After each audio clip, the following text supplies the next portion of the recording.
Negotiations are viewed as a good thing. Sometimes not negotiating can be viewed No, as a God. negative, especially for roles like sales or go to market. They expect you to ask. Ultimately, it's likely that you, as a candidate, will be negotiating on behalf of the company. You want Oh, to show that you're a good well, negotiator. Because if you're not going to negotiate for yourself, then what's to say you're going to negotiate for the company? Initiating becoming a hiring machine sequence in 3, 2, 1.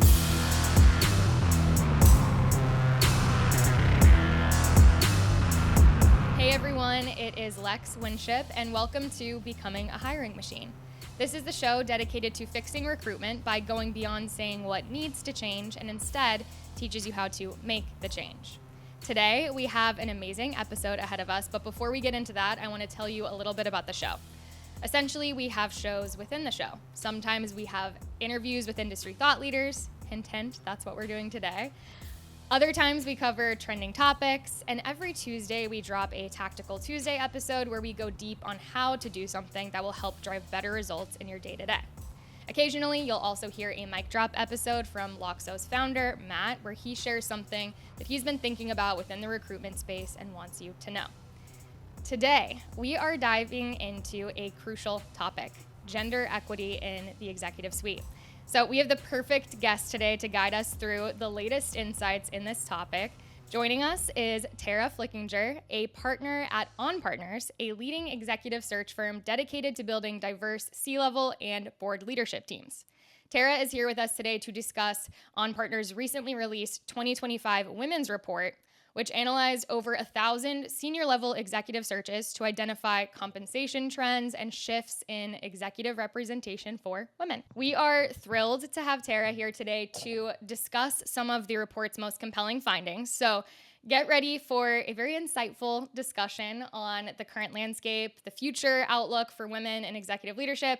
I'm just so excited, if you couldn't tell by the way that I've been just grinning like a fool throughout this entire intro. So Tara, take it away. Tell us a little bit more about yourself.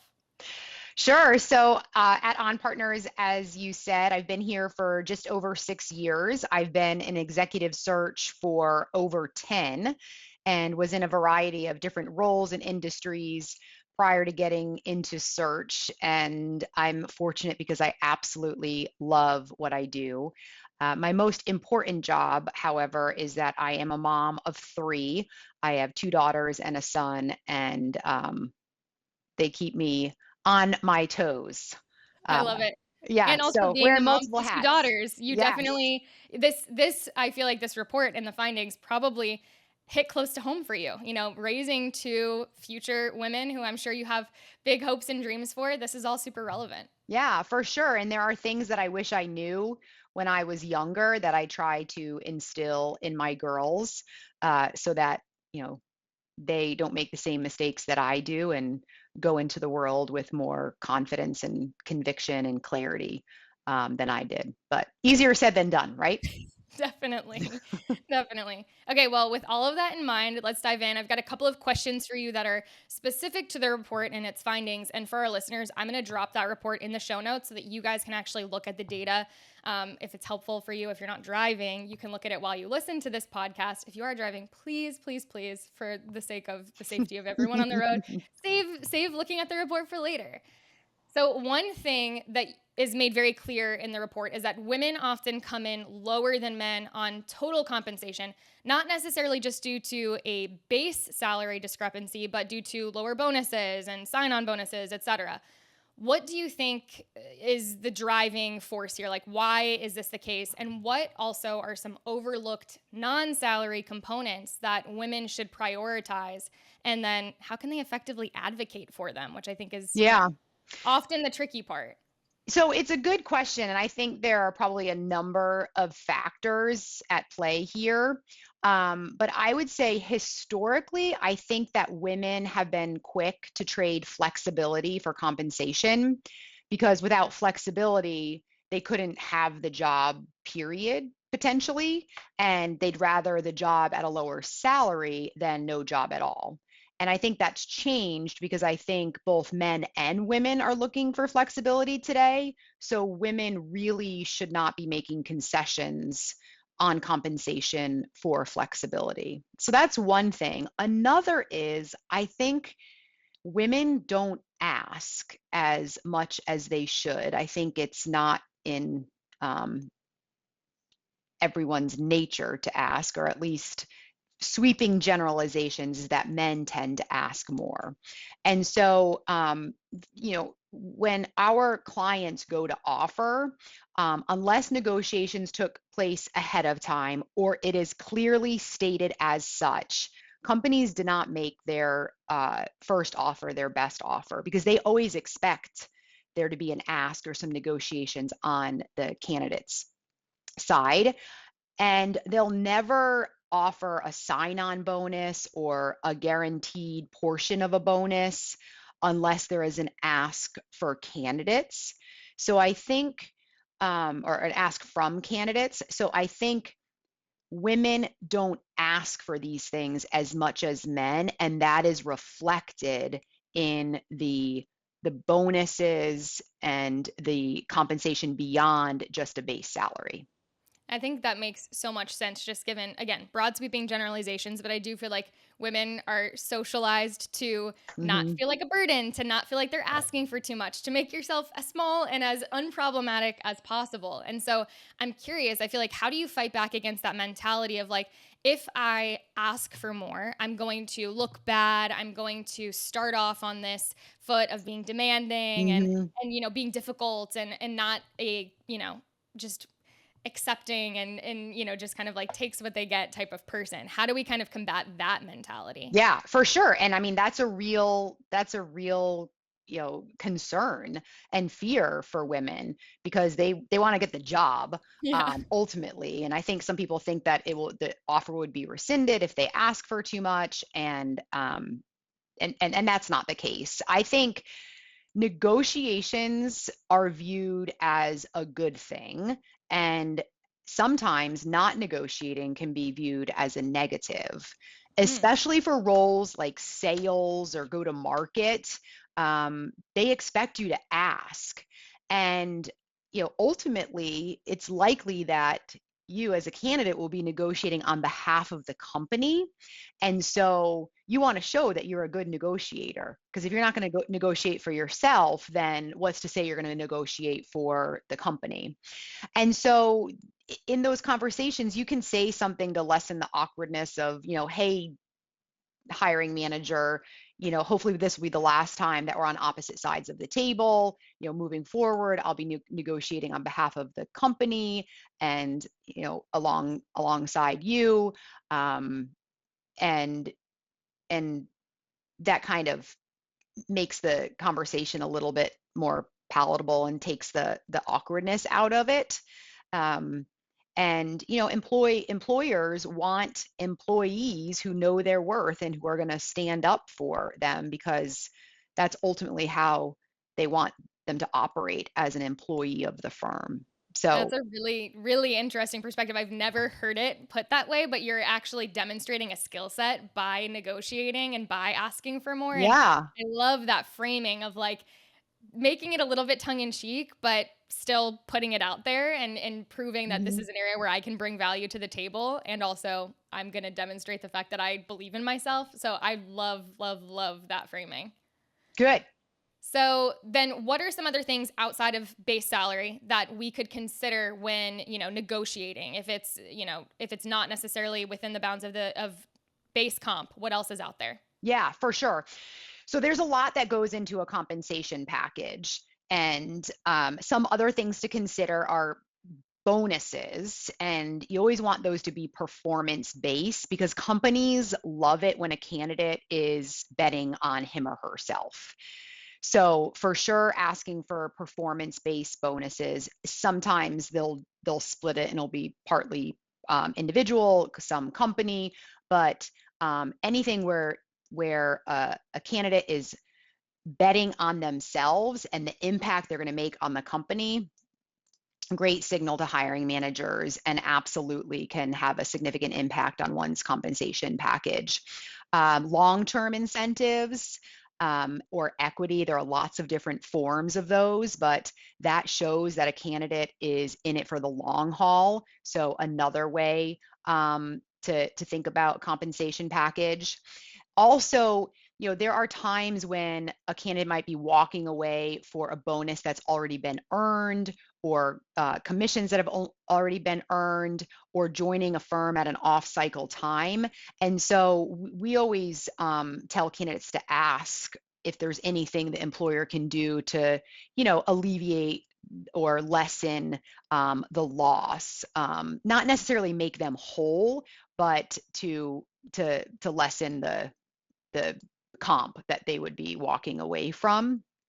There are also things like stipends for leadership coaching or continuing education classes, applicable to some roles, maybe not some others, but to ask for support in getting a leadership coach because you want to be a great manager of people and you want to continue to improve upon yourself. Again, another great signal to a hiring manager. And then I think participations in conferences or events that would be impactful and meaningful for a particular role. I think it's really important to talk about, the working arrangements. Is it 100% remote? Is it 100% in office? Is it hybrid? What does that look like? There are some people who are commuting these days. Are they paying for the transportation costs with commuting and hotels, or is the company? It's really important to get those things clarified up front. And then, of course, talking about benefits, health benefits, 401k, different retirement matches, vacation, all of those things, make up one's total compensation package. I love it. So, do you recommend basically that someone identifies what's most important to them? Is this something that Mm-hmm. is very nuanced and based on the individual themselves, or is there kind of like a best fit, like this is best practices, ask for this, or is it so Yeah. individual? No best fit, no Okay. best practices, absolutely individual. Yes. Because it changes also depending on where you are in your career. Yeah. Cash might be more important. Maybe you're a little bit later on in your career, and equity, you just never know. Totally nuanced and individual. Okay. I love it. Mhm. So, yeah, I mean, I think the suggestion then to any listeners would be identify what those things are for you. What are the things that are almost like non negotiable for you? And then Mhm. kind of build out what's your ideal compensation package right now. And again, that's a thing that can shift and change as your career does. Yeah. Okay, so next question. The report primarily looks at executive level roles, which is intentional, but Mhm. considering Pew Research Center data showing a persistent broader pay gap by gender, despite progress among younger workers, how can organizations start to ensure that the positive trends that we're seeing at the exec level trickle down and translate into more equitable comp across all levels of the company? Yeah, sure.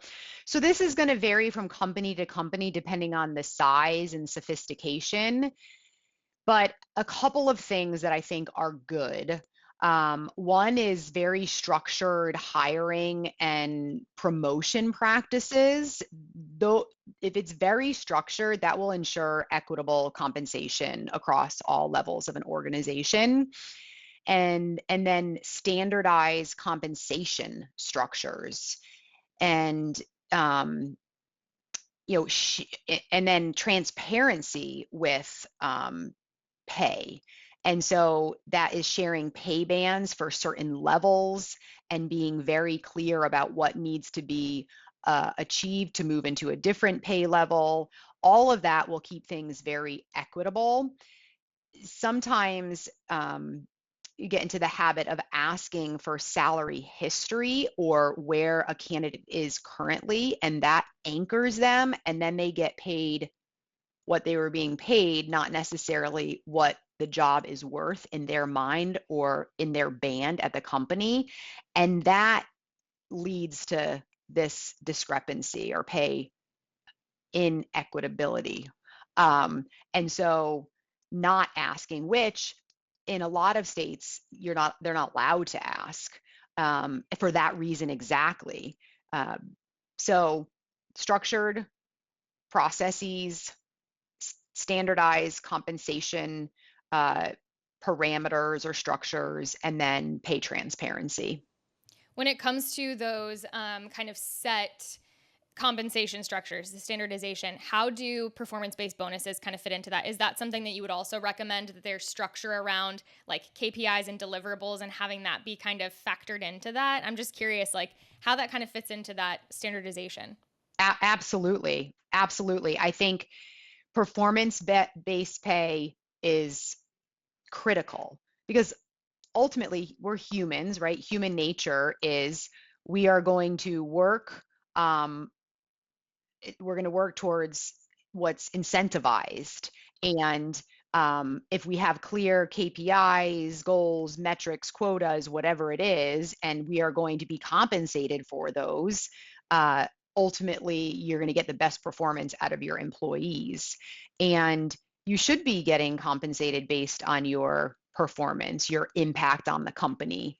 And so performance-based metrics should absolutely be a part of that. I love it. Okay, so getting into something outside of comp, you mentioned in the report that workplace flexibility has increased post COVID, and that's potentially a factor in women's career progression and some of the evening out that we're seeing in comp and all of that. So, how can companies sustain and build upon this flexibility to ensure that it continues to close the gap in the long term?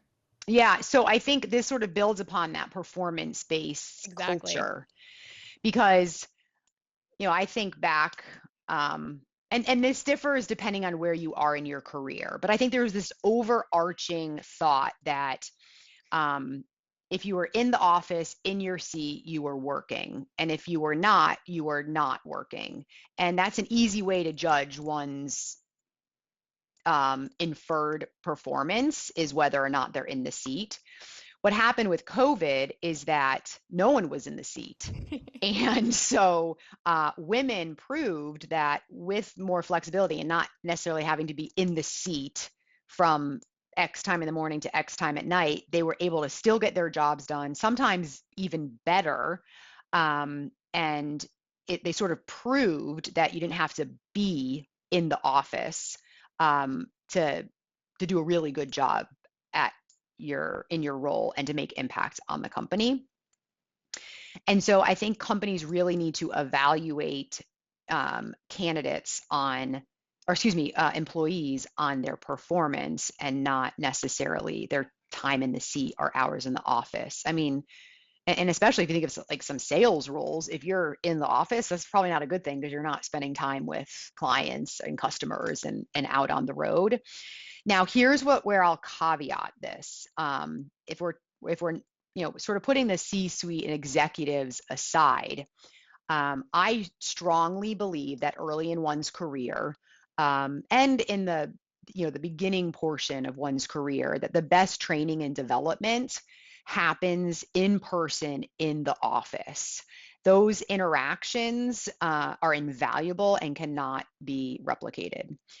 And I also believe that new employees, younger folks need to prove themselves and earn that trust and then ask for flexibility. Because in essence, if you're asking for flexibility, you're asking for your manager to trust you that you're taking care of business uh, somewhere else, not in your seat in the office during these hours. And that trust is the only way that it works. And trust takes time to be earned.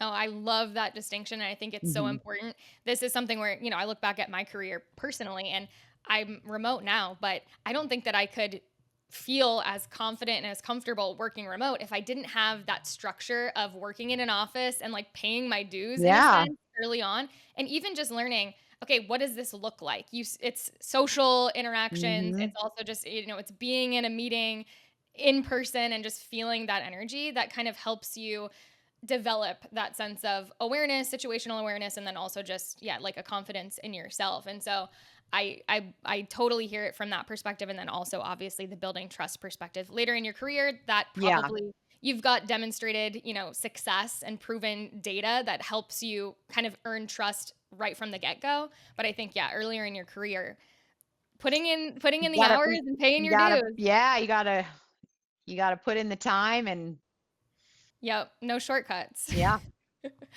Okay, I love it.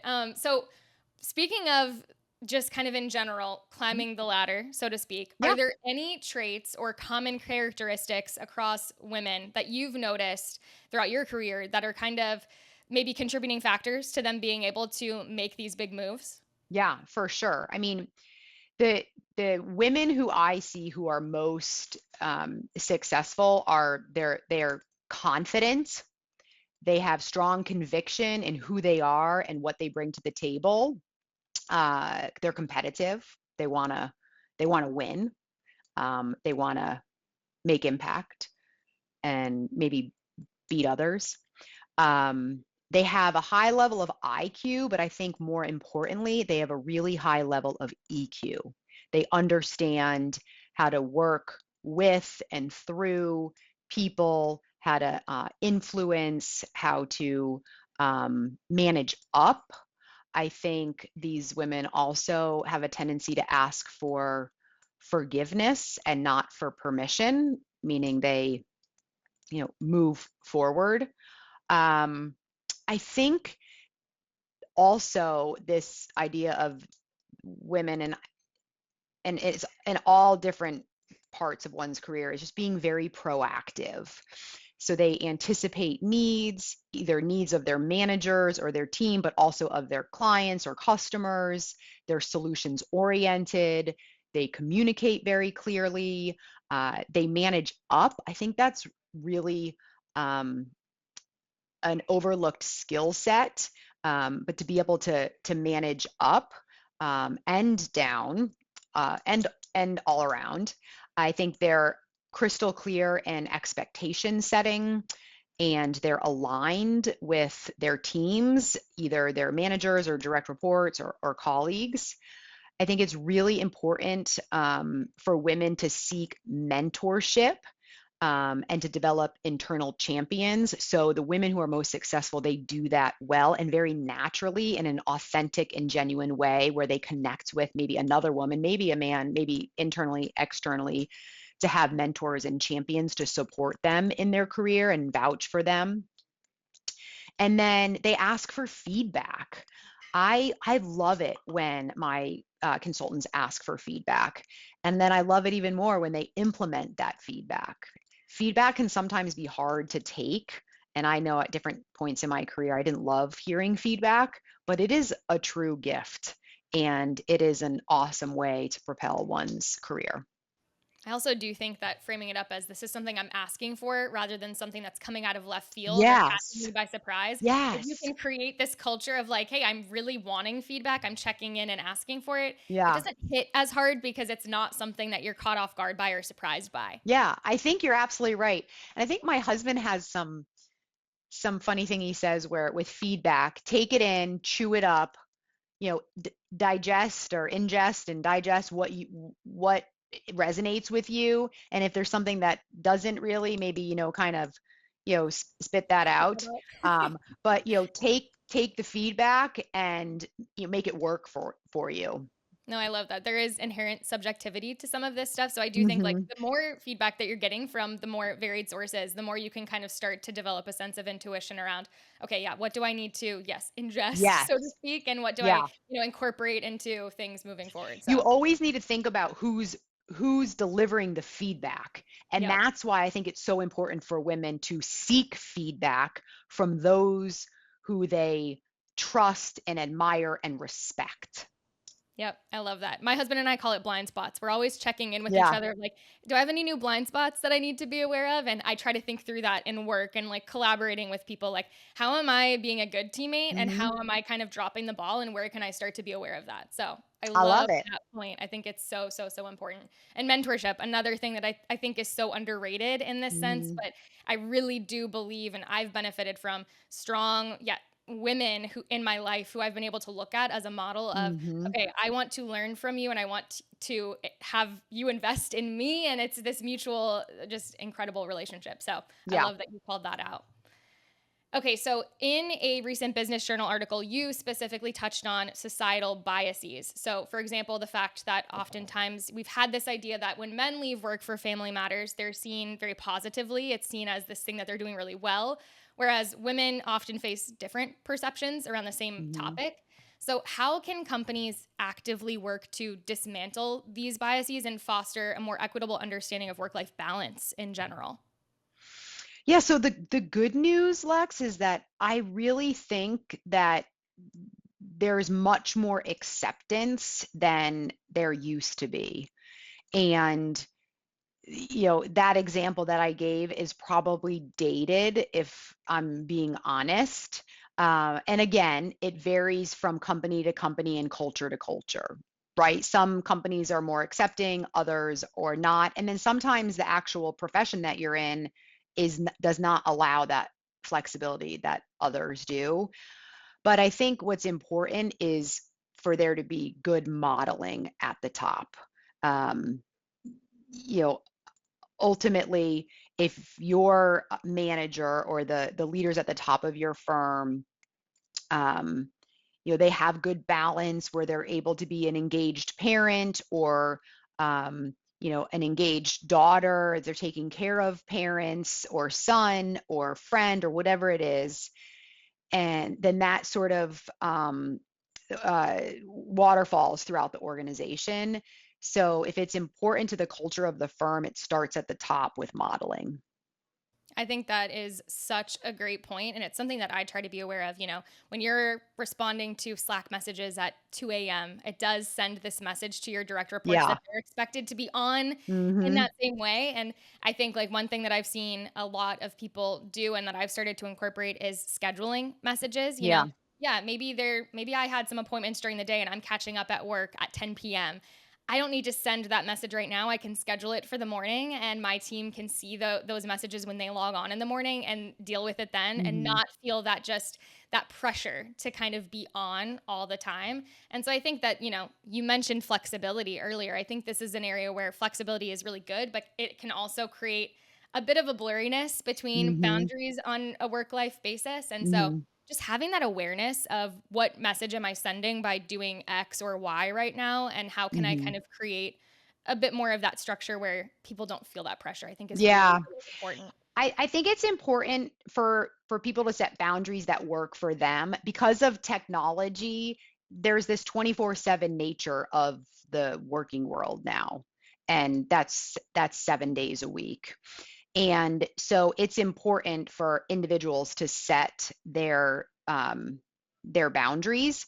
And I always talk to to folks, especially new moms, because it's a totally different game, that you need to do it early when the cement is wet.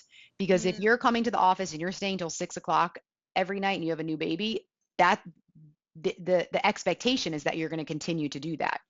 But if you set the expectation of, well, I need to leave by 4:30 to go pick up my child at daycare, and I'm going to block the calendar from 4:30 to 7, uh, so that I can spend quality time with my infant, and then I'm going to log back in after. And you set that boundary early on while the cement is wet, then people will respect that.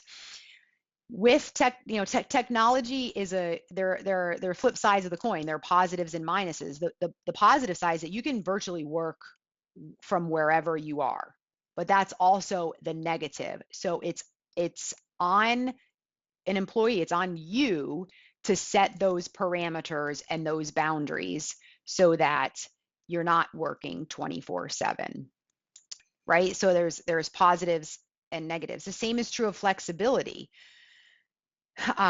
If you don't have to be in your seat from 8 until 6 every day, then there are times on the weekend or at night that you may have to log in and respond to an email or be on, and that's just some of the give and take, I think, with flexibility.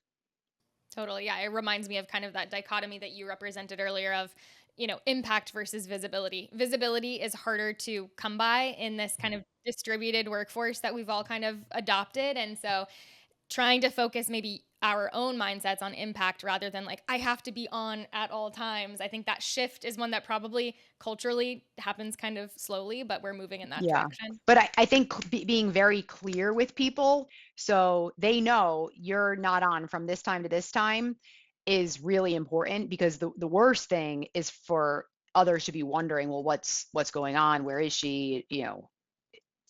So just being very communicative Yep. with those boundaries. Yeah, I love how you mentioned calendar blocks. I think that we see a lot of people on Mhm. our team leveraging that, and so it's like, okay, I know that this person is doing this at this time, and I can expect that I'll get an answer from them in 2 hours, and that's perfectly fine. So I love that. Okay, so final question to Okay. wrap things up. This one I'm really curious to hear your thoughts on. The World Economic Forum predicts that it will take 106 years for women in North America to reach economic parity with men. So, based on what you're seeing, do you Mhm. feel like that number feels right, or can we expect some acceleration? And then, can you also give me almost like an explain like I'm five version of why reaching parity can't just be an overnight decision? Like, we know that we want to close this gap. Why can't we just do it Yeah. like that? Yeah. It's a really good question. So 106 years seems like way too much time. I think we absolutely can accelerate that. Okay. So that feels that doesn't feel right I know when I think of to me. 106 years ago, I'm like, that's a totally different world. So, Yeah. what is 106 years from now going to look like? It seems like everything's accelerating so rapidly. We should be able to get this going too. Yeah. Okay. So, and here's why it can't be changed overnight. So, I took this class when I was in business school, and the professor showed us a chart that basically looked like, I think if I do it like this, and this bottom line was women's compensation over time, and this was men's. So as you can see, men's was much steeper. For our audio listeners, there's a kind of a flat line for the Oh, women and then a yeah, very tilted, steep line. upward projection for the men. Yeah. So it starts early, and this is why I tell uh, women that you have to ask, because men are asking. And think about compounding numbers over a long period of time. So it starts out early in your career.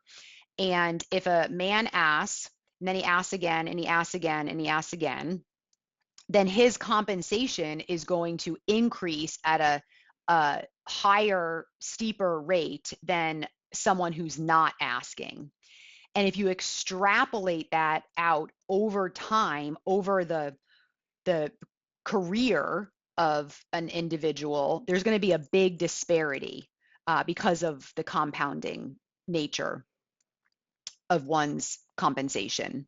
And so I think that uh, women are doing a better job, and I think companies are doing a better job early on. So as you know, my generation, the generation ahead of me, the one right behind me, as we sort of start to move out of um, the corporate world, for lack of a better term, and these other younger generations come through, there's not going to be as much of a disparity as there was for our generations. And so that's why it's really important for women to ask.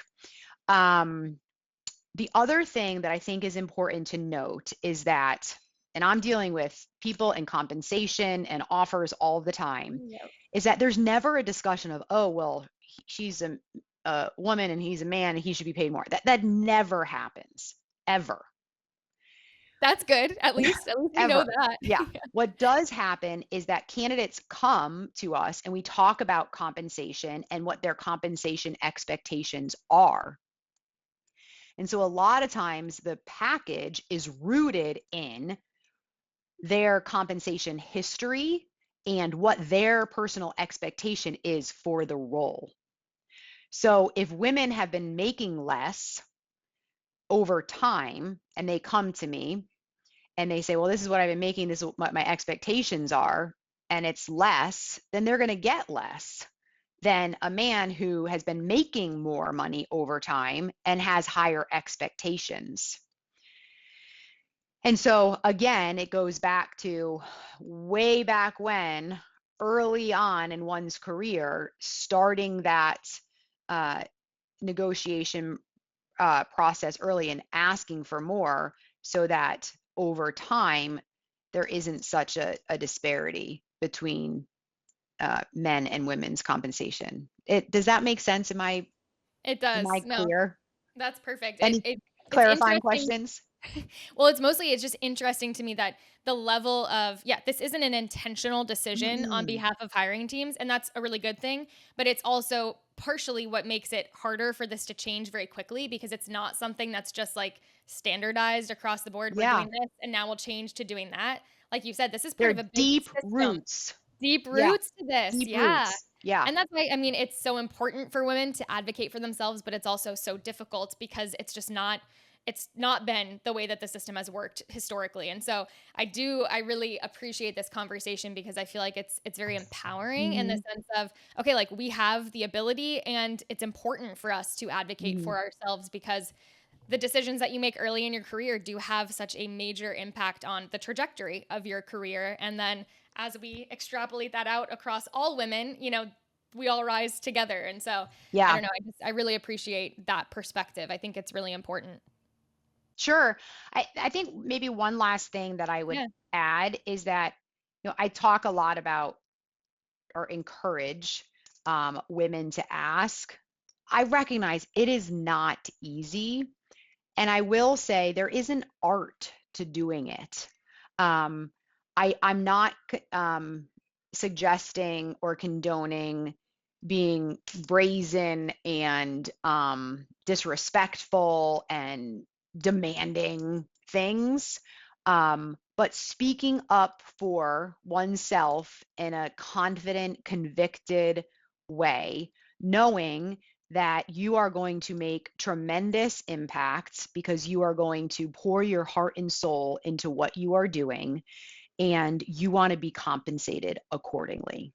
I think that that is such a great call out. And it reminded me of something you said earlier, which was, Mhm. I think it was about creating those internal champions. You said coming from a place of authenticity and Mhm. it's very genuine. And I think Mhm. that, yes, if we're pushing for this in a way that doesn't feel genuine to us, it's hard to be confident in that Yeah. moment too, because you feel like you're playing a role. You don't feel like it's genuine. But if you can get to a place of recognizing these are my strengths, this is what I can bring to the table, and I want to Mhm. be compensated appropriately and accordingly, I think that that's a totally different posture and mindset and For probably a sure. bit easier to wear.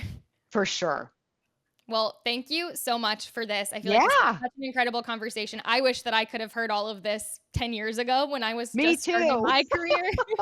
And so I just appreciate you, yeah, sharing all of these insights. And ultimately, my takeaway here is a very hopeful one and Mhm. one that seems like, yeah, we've made a lot of progress and we can only expect that to continue. And so thank you for Yeah, and sharing. for all the I would say for all the listeners, it should be very positive. I'm hopeful. I truly am hopeful. I think we are in a much better place than we were 3 years ago, 5 years ago, 10 years ago, and I think it's just only gonna get better. Okay, so the World Economic Forum, you guys need to get your act together. 106 years, we're gonna beat that. We're We're gonna beat that. yes, That's our personal goal. for sure. I love it. Okay. Thank you, Tara. You bet. So I'm gonna do our little wrap up spiel as we close. Becoming a Hiring Machine is a production of Loxo. If you liked this episode and you're not sure where to go next, there is a link to a similar one in the show notes, and you will also find in the show notes a link to the report that we were discussing today. You can find the show notes in the description of your favorite podcast streaming platform, as well as on our website, loxo.co/podcast. Full episodes are also available on YouTube and our website. They're pretty much anywhere you want to find them, you can find them. If you have a specific question or are looking for advice, you can always send us an email at podcast@loxo.co. I manage that inbox, and I love when we get listener questions, so please never feel like a bother. Send them my way. So if you enjoyed this episode, please make sure to leave a review, a quick rating in your podcast streaming platform. It only takes a couple of seconds, and it helps other recruiters find us. So thank you all for listening. Thank you, Tara, for joining us. And until next time, enjoy the week ahead.